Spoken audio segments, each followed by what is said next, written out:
Assalamualaikum warahmatullahi wabarakatuh, sobat ya. Berjumpa lagi bersama Cak Ponorogo.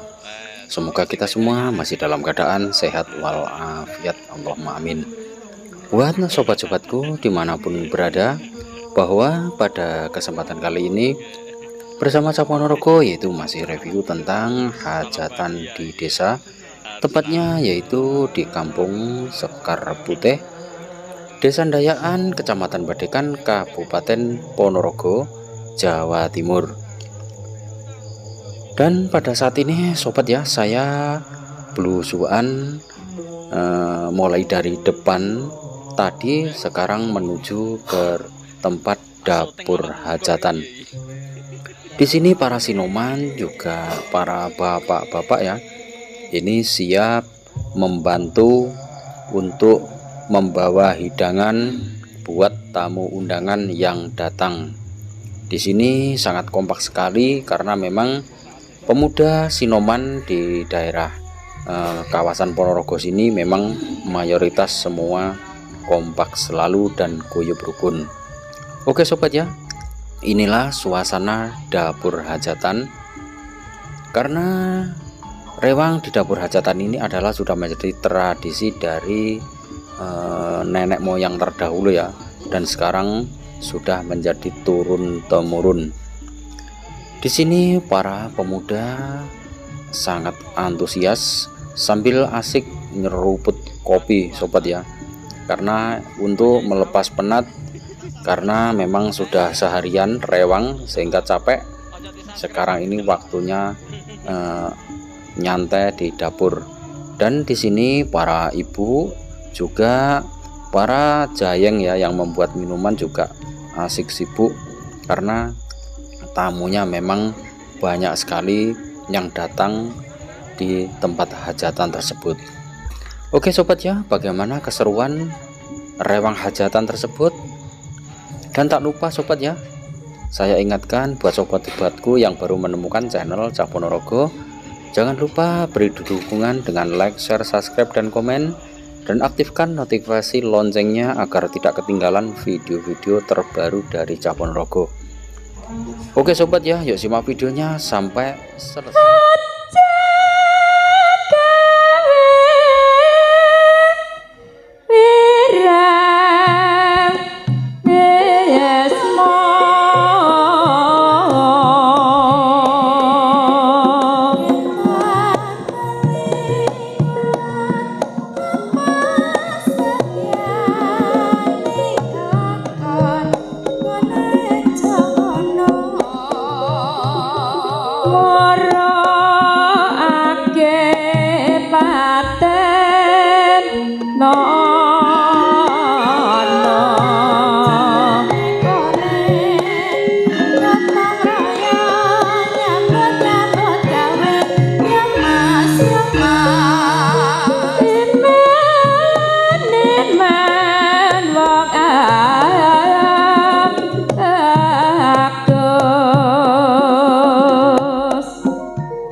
rame-rame mlebu pasar rebut ngarep samaryan kala dhisik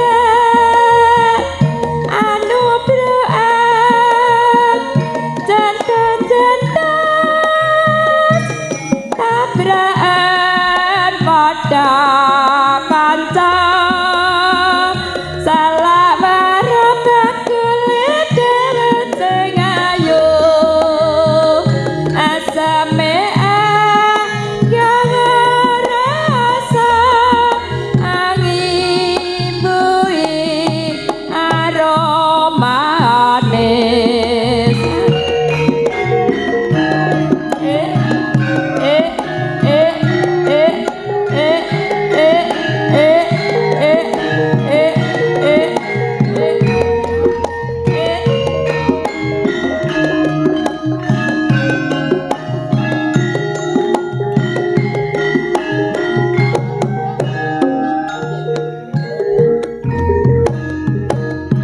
rame-rame mlebu pasar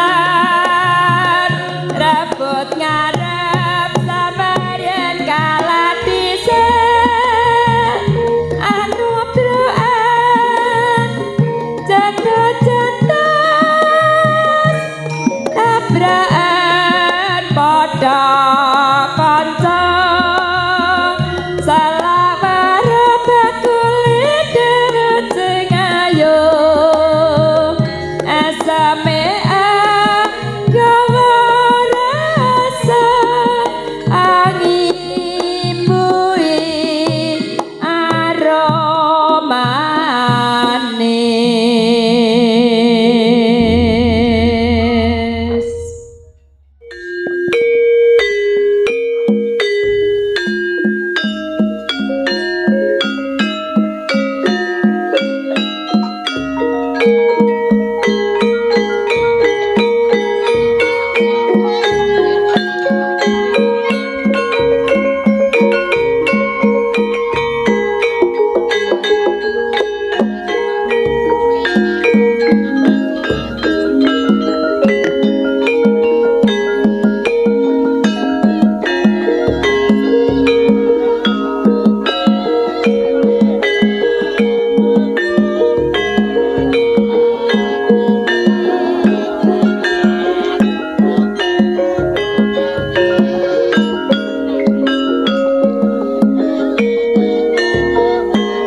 yen kong sia